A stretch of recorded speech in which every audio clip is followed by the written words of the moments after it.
বিপুল উৎসব উদ্দীপনার মধ্য দিয়ে শুক্রবার বিকেলে রাজীবপুর উচ্চ বিদ্যালয়ের মাঠে RPL LED short pitch cricket tournament খেলার শুভ উদ্বোধন অনুষ্ঠানে প্রধান অতিথির বক্তব্য রাখেন এসএআর এর স্বত্বাধিকারী বিশিষ্ট রাজনীতিবিদ কামাল উদ্দিন বাবু।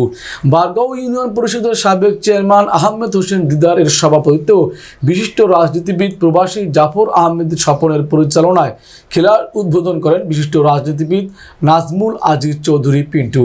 বিশেষ অতিথির বক্তব্য রাখেন বারগাঁও ইউনিয়ন পরিষদের সাবেক মেম্বার হানিফ হান্নান, বিশিষ্ট রাজনীতিবিদ ও সমাজসেবক বিলাল হোসেন, বিশিষ্ট সমাজসেবক গোলাম মাওলা সোহেল, সোনাইমুড়ি পৌরসভা ছাত্রদলের সদস্য সচিব সোহেল উদ্দিন সজীব, প্রবাসী শামীম ভুঁইয়া মাইনুদ্দিন সহ আরও অনেকে।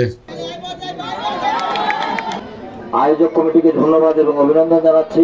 বিপুল পরিমাণ দর্শক অনেকদিন পর এই রাজীবপুর উচ্চ বিদ্যালয়ের মাঠে শুধুমাত্র খেলাকে কেন্দ্র করে। আসুন আমরা মাদককে না বলে এই খেলার জগতে ফিরে আসি, কলমের জগতে ফিরে আসি। যাই হোক, আজকের এই খেলা যারা ভালো খেলেছে তাদেরকে অভিনন্দন এবং শুভেচ্ছা। এর সাথে সাথে আমি প্রত্যেকটি খেলোয়াড়, উভয় দলের খেলোয়াড়কে একটি মেসেজ দিতে চাই, তা হচ্ছে আমরা অজপাড়া গায়ে থেকে কিন্তু খেলে খেলে একটি সময়ে আমরা ডিস্ট্রিক্ট টিমও খেলেছি। তাই এখান থেকে আপনারা খেলে এক সময় ভালো করবেন এবং জাতীয় দল পর্যন্ত যাবেন, এটাই কামনা করি। এই খেলাগুলো যাতে কোনো সংঘাত, কোনো মারামারি হানাহানি বয়ে নিয়ে আনে, এই জন্য প্রত্যেকটি দলের ম্যানেজমেন্ট এবং প্রত্যেক দলের খেলোয়াড় ও দর্শকদের কাছে উদাত্ত আহ্বান জানাবো।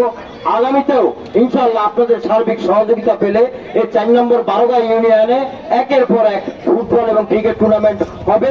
ওখানে আমি আমার সহযোদ্ধা সাবেক চেয়ারম্যান আহমেদ হোসেন দিদার, নাজমুল আজিজ চৌধুরী পিন্টু এবং আমাদের যুব নেতা বেলাল হোসেন পৃষ্ঠপোষকতা করবে।